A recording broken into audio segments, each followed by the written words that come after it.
성령의 시간을 보내고 있습니다. 이 시간 예배에 함께 하신 모든 분들 주님의 은혜 가득하시기를 바랍니다. 이제 절기에 대한 말씀은 본인이 한 것. 오늘부터 거의 5개월 정도는 성령 강림 일이 계속됩니다. 성령 강림 후 두 번째부터 성령 강림 후 20 몇 번째 주일까지 계속 성령의 시간입니다. 그래서 이번 주일부터는 히브리서 내용을 본문으로 하여 말씀을 서로 나누시면 좋겠습니다. 우리 교회에서는 처음으로 시도하는 강의, 주께서 지혜와 깨달음을 주어 저와 성도 여러분들 모두에게 큰 은혜가 되기를 바랍니다.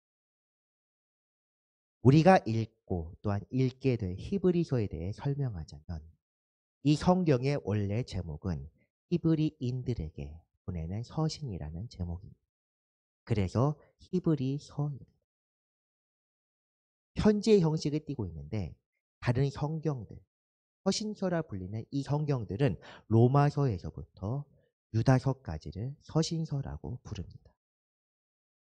이 서신서들 중에서는 상당히 분량이 긴 편지로 로마서, 그리고 고린도 전후서, 그리고 히브리서만이 상당히 긴 분량을 보여주고 있습니다.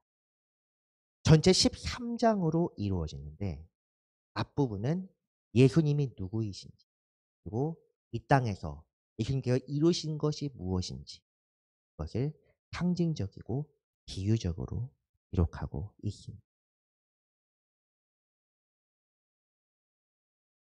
오늘 설교 제목은 실제로 히브리서 1장, 히브리서 1장 우리가 읽은 3절까지와 앞으로 읽게 될 내용들의 공통적인 주제, 이 전반부는 1장에서 10장까지 이루어져 있습니다.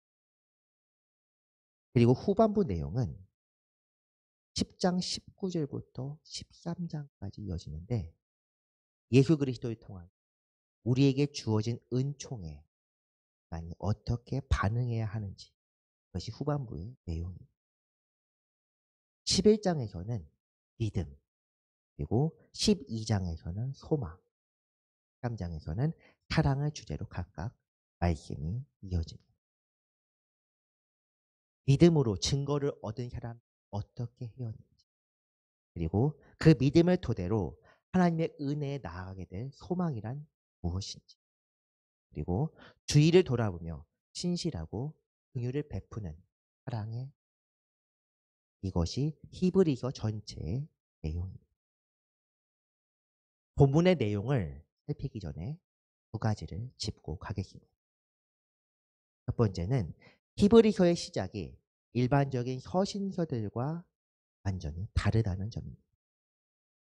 우리도 흔히 메일을 쓰는 경우나 혹은 편지를 쓰는 경우에 처음 내용은 기록하는 사람과 받는 사람이 어떤 사람들입니까? 인사말부터 시작하곤 합니다. 누구누구께 누구누구입니다. 난 평안하셨습니다. 라는 형식으로 보통 편지를 시작하곤 합니다. 바울 서신들, 그리고 야고보서, 베드로서, 그리고 유다서가 이에 해당합니다. 요한 서신들 중에서도 요한이란 사람의 이름은 등장하지 않지만 누구누구에게 하면서 자신을 장로라고 묘사하는 성경의 기자가 등장합니다. 그렇기 때문에 이 내용들도 대부분 서신의 형식을 띠고 있는데 인사말이나 주고받는 대상을 언급하지 않고 바로 본문으로 들어가는 편지의 내용이 두 가지가 있습니다. 바로 히브리서와 요한 1서입니다. 이 두 권을 서신서에 범죄 넣는 근거는 각각 다른데 히브리서는 결론 부분, 13장 마지막 부분이 서신의 양식으로 끝내고 있습니다. 요한 1서는 서신의 양식을 따로 띠고 있지는 않지만 그 내용에서 누군가를 부르는 표현들을 자주 사용합니다. 자녀들아, 아비들아, 사랑하는 자들아, 형식으로 그렇게 부르는 형식을 사용하고 있습니다.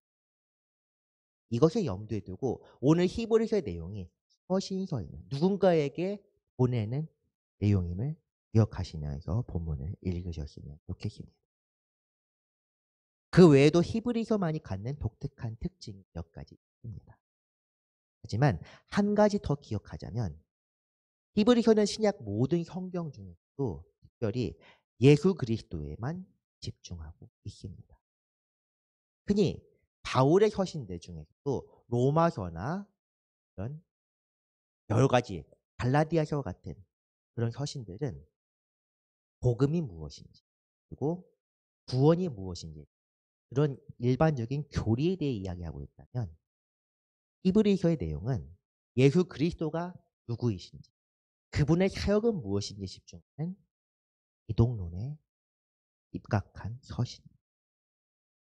그렇기 때문에 다른 서신들에 비해서 굉장히 신비로운 내용을 담고 있습니다. 그리스도께서 과연 누구이신가? 그리고 그리스도께서 이 땅에서 하신 일은 과연 어떤 의미를 갖는가? 그것을 가장 세밀하고 구체적으로 묘사하는 것이 바로 히브리서 내용입니다. 그러므로 우리가 이 말씀을 붙들고 가는 것은 그리스도가 누구이신지에 관한 비밀을 깨닫고 그리스도의 제자로서 우리가 본받아야 할 분이 과연 누구일까? 그리고 우리가 왜 그분을 본받아야 하는가? 그것을 분명히 알아야 합니다. 나아가 그분의 제자로서 믿음과 소망과 사랑, 참된 정도의 삶을 살아야 하는 것이 바로 히브리서에 있는 목적입니다. 그런 은혜가 오늘부터 히브리서를 읽으면서 계속 이어지기를 바랍니다. 오늘 본문으로 들어가겠습니다. 오늘 말씀 1절과 2절 말씀을 같이 한번 읽어보겠습니다. 1절과 2절 말씀입니다. 옛적에 선지자들을 통하여 여러 부분과 여러 모양으로 우리 조상들에게 말씀하신 하나님이 이 모든 날 마지막에는 아들을 통하여 우리에게 말씀하셨으니 이 아들을 만유의 상속자로 세우시고 또 그로 말미암아 모든 세계를 지으셨느니라. 아멘. 맨 처음 등장하는 단어는 바로 옛적에라는 단어. 옛적이라는 말은 곧 율법을 통한 옛 언약의 시대를 의미합니다. 우리가 지금 성경에서는 구약 전체를 해당합니다. 그런데 2절 첫 부분에 등장하는 시대적인 표현은 이 모든 날 마지막인 영어로는 in these last days. 그것과 구별되는 분명한 이전 시대와 오늘날의 시대를 이렇게 구분하고 있습니다. 이렇게 시대적인 표현으로 시작하는 이유는 이 히브리서를 기록한 미상의 저자가 예수 그리스도 이전과 예수 그리스도의 시제를 분명히 구분하려는 의도를 보이고 있습니다. 이 두 절의 주어는 모두가 하나님, 우리 조상들에게 말씀하신 하나님, 그리고 아들을 보내고 아들을 통하여 이루시는 하나님, 하나님으로 동일합니다. 하지만 하나님의 방식은 우리가 읽은 것처럼 분명한 차이가 있습니다. 하나님께서는 이전 시대, 즉 구약 시대에서는 선지자들을 통하여 사람들에게 말씀하시고 하나님 당신을 드러내셨습니다. 하지만 히브리서 기록의 시대에는 그리고 그 이후를 살고 있는 오늘까지의 우리들의 삶 역시도 아들 즉 예수 그리스도를 통하여 우리에게 말씀합니다. 예수 그리스도는 선지자들의 계시, 구약 시대의 선지자들의 계시를 실제로 이루신 분이시면서 또한 가장 완전한 선지자이기도. 예수 그리스도를 통하여 우리는 인류를 향한 하나님의 뜻을 알 수 있게 됩니다. 예수 그리스도 공생의 사역 중에서 변화한 사건을 혹시 기억하십니까? 예수님께서는 예루살렘에 입성하기 전 수제자 3명 베드로, 야고보, 요한을 데리시고 어떤 산에 올라가셨습니다. 그중에서 제자들은 신비한 체험을 하게 됩니다. 그것은 바로 이전 세대 사람들이 예수님과 함께 있게 된 것을 보게 된 것입니다. 누가복음 9장의 말씀에 그 말씀이 등장하고 있습니다. 이 말씀을 하신 후 8일쯤 돼요. 예수께서 베드로와 요한과 야고보를 데리고 기도하시러 산에 올라가사 기도하실 때의 용모가 변화되고 그 옷이 휘어져 광채가 문득 두 사람이 예수와 함께 말하니 이는 모세와 엘리야라. 모세와 엘리야는 율법과 선지자의 대명사와 같은 사람들이지만 어쨌든 과거의 사람들입니다. 그럼에도 불구하고 사람들은 여전히 모세와 엘리야의 모습을 수용하여 오늘의 사람들을 평가하고 보고 있었습니다. 그래서 당시 사람들은 예수님을 그 선지자 혹은 엘리야, 예레미야나 다른 선지자 그런 모습으로 보고 있었죠. 하지만 예수님은 선지자 중에 한 분, 율법의 전통을 이을 제사장들, 완벽한 제사장이면서 선지자, 그리고 인류의 왕이면서 존경받기에 합당하신 하나님 그 자체입니다. 이런 분을 다른 사람들하고 비교한다는 것 자체가 사실은 말이 되지 않는 이야기입니다. 이 점이 히브리서 저자가 이전 시대와 그리스도의 시대를 구분하는 이유입니다. 본문 1절에서 옛적에는 하나님께서 선지자들을 통해 사람들에게 말씀하셨다고 기록되어 있습니다. 우리가 잘 아는 구약 전체가 바로 이런 내용입니다. 하지만 분명한 것은 이 말씀들, 구약 전체가 예수 그리스도를 통한 구원의 복음을 예언하고 그 근거 또한 성경에서 분명히 기록되어 있는데 예수 그리스도께서는 요한복음 5장 39절에서 그런 말씀하셨습니다. 너희가 성경에서 영생을 얻는 줄 생각하고 성경을 연구하거니 이 성경이 곧 내게 대하여 증언한 것입니다. 성경에 대해 열심히 연구하는 사람들이 있습니다. 그때에도 있었습니다.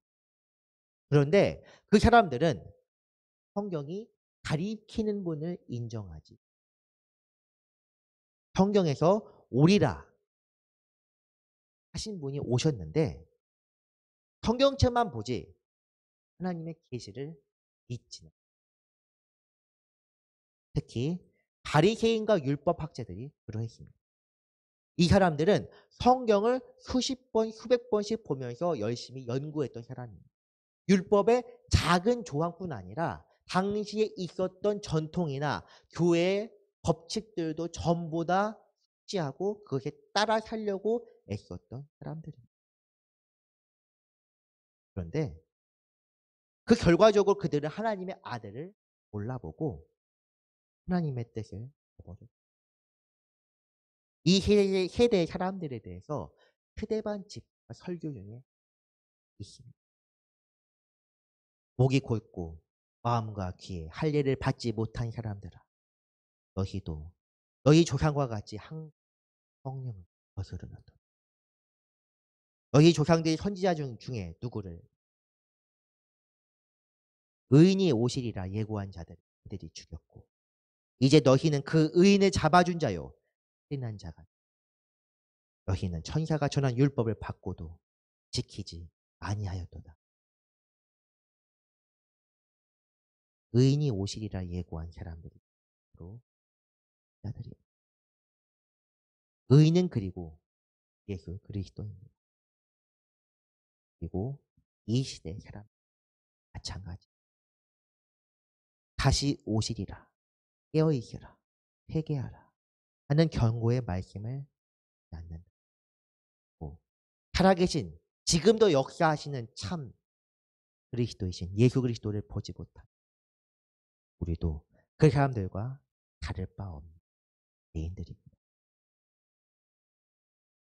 오늘날 사람들의 모습을 생각해 봅시다. 교회 열심히 다니는 사람 많이. 때마다 성경을 읽고 기도하고 애쓰는 사람들도 많이 있습니다. 봉사하고 자신의 시간을 내어서 선교하고 해외까지 나가서 선교하는 사람도 참 많이 있습니다. 그런데 그 사람들이 과연 하나님의 뜻에 관심이 많은 사람 물어보았을 때 그럴지 아닐지 확신할 수 없는 모습들도 많이 있습니다. 하나님의 계명은 사실 복잡하고 많이 아닙니다. 바로 하나님 사랑과 이웃 사랑입니다. 그런데 사랑을 실천하지 그냥 교리적으로 의식적으로 반복적으로 행하게 말고 혹은 지식으로만 몰두할 뿐 실제로 그렇게 살지는 않는 사람들도 많이 있습니다. 봉사를 하는데 의식적으로 선교를 하는데 그냥 습관적으로 하는 사람도 많이 있습니다. 시간은 계속 흘러가는데 이런 역사들이 계속 반복되고 있습니다. 이런 반복되는 것들은 저주입니다. 병폐입니다. 이제는 이런 잘못된 사슬을 끊고 주님께로 우리를 향해 두 팔 벌리는 예수 그리스도께로 나아가야 우리가 분명 기억해야 할 것은 지금은 아들의 시대는 아닙니다. 바로 성령의 시대입니다. 우리들 중에서 아들이신 예수 그리스도를 직접 뵙거나 그 시대에 살았던 사람들은 없습니다. 어찌 보면 그때보다 믿음의 길이 훨씬 좁아져 있습니다. 왜냐하면 믿음은 우리가 보고 듣고 체험한 곳에서 나오기 때문입니다. 성경은 누구나 볼 수 있습니다. 복음을 들을 길도 참 많이 있습니다. 하지만 우리가 정작 믿음, 참된 믿음, 예수 그리스도를 향한 그분을 통하여 우리가 죄 사함을 받고 구원을 받을 수 있으리라는 그 분명한 예전보다 훨씬 어렵습니다. 우리는 우리에게 역사하시는 성령님을 통해서 예수 그리스도를 나아가야 하는데 성령의 역사를 믿지 않습니다. 우리 이 시간은 성령님을 분명히 믿어야 합니다. 성령의 역사를 믿고 성령을 통해서만 우리의 삶을 개조시키고 변화시킬 수 있다는 것. 그리고 그분을 향하여 예수 그리스도를 통하여 성령님을 통하여 영원하신 하나님께로 나아갈 수 있다는 사실을 분명히 믿어야만 합니다. 그렇다면 그 믿음의 대상이 되는 분이 과연 누구입니까? 1장 2절에서 7장까지 이 말씀이 이어집니다. 다시 한번 2절 하반절에서부터 3절까지 한번 읽어보겠습니다. 2절만 한번 읽어보겠습니다. 2절 내용 보면은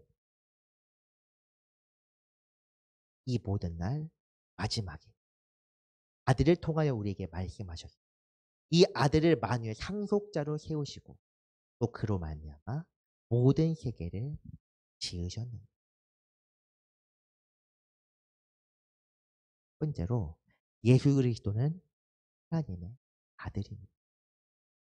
하나님과 함께 모든 세상을 지으신 아들이며 또한 그 세상을 상속받도록 택함받은 상속자입니다. 사실 하나님의 아들이라는 표현에 대해 그 의미가 상당히 왜곡되고 가벼워지고 퇴색된 경향.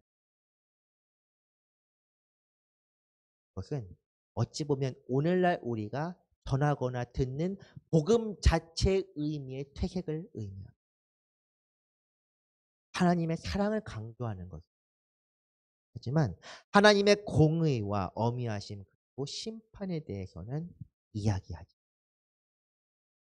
그렇기 때문에 하나님께서 얼마나 전능하시고 위대하시고 영광스러운 분이신지에 대해서는 상대적으로 경시되는 오늘날 교회의 풍조. 과거 율법 시대처럼 하나님의 이름을 감히 부르지도 못하고 성경을 필사할 때 하나님의 이름 앞에서 몸을 씻고 한번 절하고 그 이름을 기록했던 것까지는 아니더라도 전능하시고 위대하신 하나님에 대해서 전혀 생각하지 않는 지금의 행태는 반성할 필요가. 그 위대하시고 존귀하신 하나님의 유일하신 독생자가 바로 예수 그리스도입니다. 하나님의 아들이라 과연 어떤 의미를 담고 있는지 한번 생각해 봤습니다.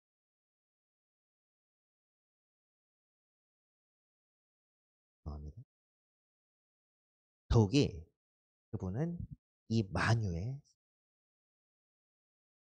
상속자라는 것은 그 만유를 소유한 존재가 될 것이며 만유는 누구의 것입니까? 하나님의 것입니다. 그 하나님의 아들로서 그 만유를 다스릴 권한을 받게 될 것이라는 것이 바로 상속자의 의미입니다.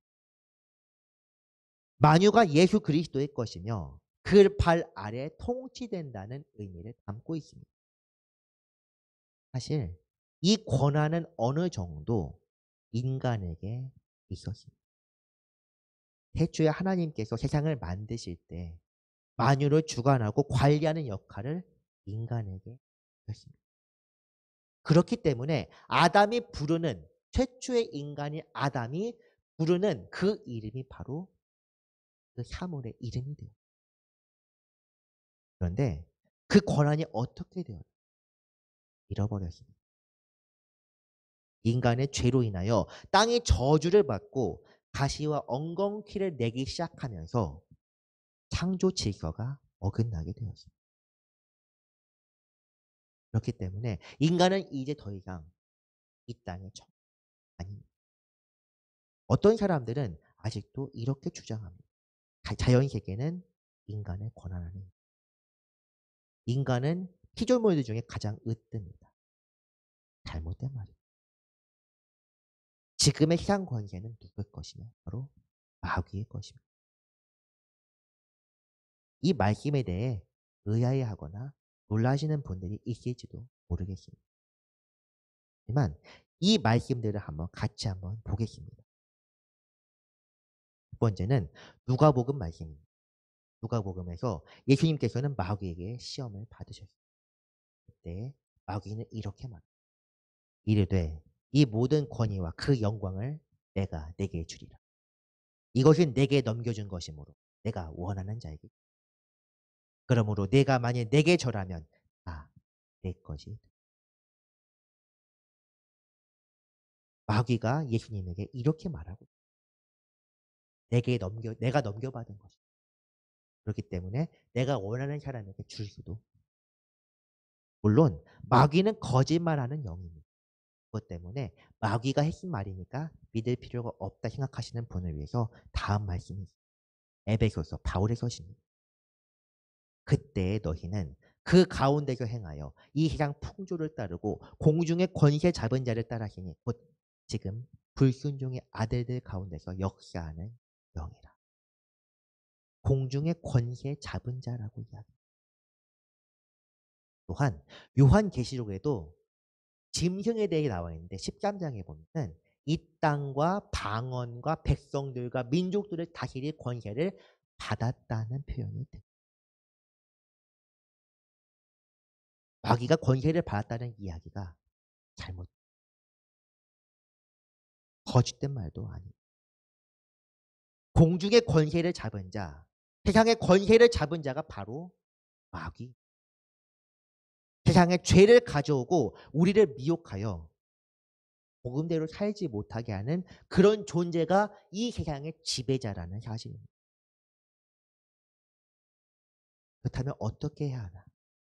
잘못된 것들을 끊는 것이 바로 십자가의 의미입니다. 십자가의 은혜이자 구원입니다. 예수님께서 바로 그것을 이루셨습니다. 십자가를 통한 죽음과 부활로서 죄의 사슬을 끊고 마귀에게서 그 세상의 권세를 넘겨받은 것이 아니라 마귀를 이기시고 죄의 권세를 무찌르시고 당당하게 승전하셔서 받으신 것. 그리고 예수 그리스도는 그 자체, 이 앞선 하나님의 아들과 하나님이시라는 것은 지난 시간에도 말씀을, 예수 그리스도는 영광 중에 계시기에 합당하신 하나님, 위격으로는 하나님의 아들이지 그 본체로는 하나님 그 자신이시. 이 땅에서 죄를 지고 십자가에 달렸다고 해서 그 영광이 사라지는 것이 아닙니다. 사람의 몸을 입고 왔다고 해서 사람이 되는 것은 아니고 여전히 그분은 하나님이십니다. 마치 왕의 아들이 거지의 옷을 입고 있다고 해서 신분까지 거지가 되는 것은 아닌 것처럼 오늘 말씀 3절 히브리서 1장 3절 말씀 같이 보겠습니다.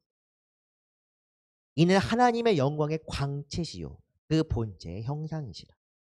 그의 능력의 말씀으로 만물을 붙드시며 죄를 정결하게 하는 일을 하시고 높은 곳에 계신 지극히 크신 이의 우편에 앉으셨느니라.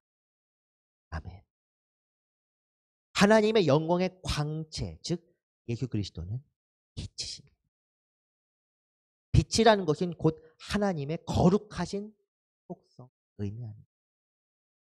요한일서 1장에 나와 있는 것처럼 그 안에 어두움이 조금도 없고 또 요한복음 1장에 나와 있는 것처럼 이 땅에 왔을 때 어두움을 완전하게 비추는 빛이십니다. 모든 것들을 또한 드러내시고 거짓된 것도 왜곡된 것도 아무런 죄나 흠도 없음을 의미합니다. 완전하신 분. 그것이 바로 빛된 속성인 하나님, 즉 예수 그리스도입니다. 그리고 본체의 형상을 가지고 있다는 것은 하나님과 일체라는 사실을 드러냅니다. 예수 그리스도께서 하나님이라는 말씀은 지난 시간에 많이 다뤘기 때문에 이 정도로 해도 충분합니다. 그리고 세 번째입니다. 그분은 하나님의 역사를 오늘 말씀에 나와 있는 것처럼 능력의 말씀으로 만물을 붙드시고 죄를 정결하게 하시고 승천하셔서 하나님의 우편에 앉아 계신, 만물을 붙드신다는 것은 바로 인간의 죄로 인해 향한 피조 세계를 하나님께로 다시 돌아오게 하신 하나님의 능력을 의미합니다. 말씀으로 이 세상을 창조하셨을 뿐 아니라 죄로 인해 무너진 세상의 질서를 다시 한번 정화시키시며 보존하시고 그 죄를 지은 당사자들도 용서하시고 하나님께로 다시 나올 수 있게 하신 것이 바로 예수 그리스도의 사역입니다. 이 모든 것들이 하나님의 은혜요 자비하심을 통해 이루어지며 이를 성취하신 분이 바로 예수 그리스도입니다. 그분은 이 땅에서 하나님의 모든 일을 이루시고 승천하셔서 하나님의 우편에 앉으셨습니다. 그 자리에 계셔서 지금도 또한 첫 번째 보혜사로서 다시 오실 그날까지 우리를 사랑으로 지켜보고 계십니다. 이를 믿는 믿음이 바로 우리를 구원하는 믿음입니다. 이것을 믿는 믿음이야말로 우리를 살게 하는 믿음입니다.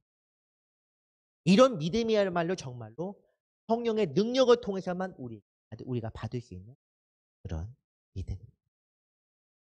이런 굳건한 믿음을 바로 성령의 오늘의 시대에 이를 위하여 날마다 기도하십니다. 말씀을 정리합니다.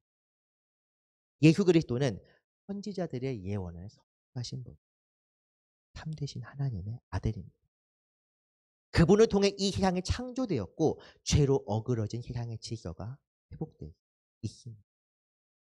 또한 예수 그리스도는 하나님 자신이시고 하나님의 빛이시며 말씀이시고 하나님과 동일한 본체를 지니시고 그분을 통해서만 만물이 보존되고 우리의 죄가 다하였습니다. 이런 예수 그리스도를 믿고 그 믿음 안에 굳건하게 서는 우리 모두가 되기를 기도하겠습니다. 사랑과 은혜가 많으신 하나님 아버지 감사드립니다. 주님의 크신 사랑과 은혜 안에서 오늘 우리는 주님의 이름을 부릅니다. 예수 그리스도, 예수 그리스도, 예수 그리스도. 그분은 하나님, 그분은 하나님이시며 또한 하나님의 아들로서 이 땅에서 하나님의 일을 이루신 분이십니다. 그런 예수님을 우리가 굳건하게 믿게 하여 주시옵소서. 감사드리며 예수님의 이름으로 기도드립니다.